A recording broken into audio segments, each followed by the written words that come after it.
How do you sue someone you know has no money? Back in 2010, a guy lost control of the car he was driving at a very high rate of speed and slammed at me in my car. My car, a 2008 Honda Civic, spun out into a concrete barrier wall and then barrel rolled multiple times. In the crash, my knees were injured and I required surgery on both of them. My injuries have left me in pain, probably for the rest of my life. I live in the US where our healthcare system is the most expensive in the world. My medical bills were staggering. His auto insurance company claimed that I was faking my injuries and refused to pay. I had to sue them for 3 years to get them to pay up.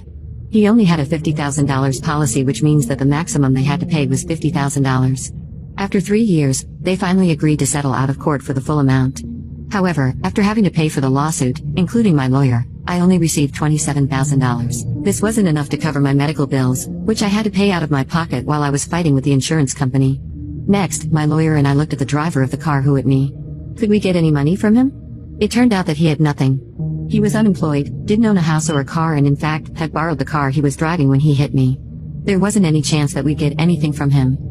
He had nothing to get. So, I just had to accept that I had gotten everything I was ever going to get. There wasn't any point in suing someone who had no money in civil court. It would have just caused me to lose more money in legal and lawyer fees. Sometimes life just isn't fair. Pick yourself up, dust yourself off, and move on with a new reality.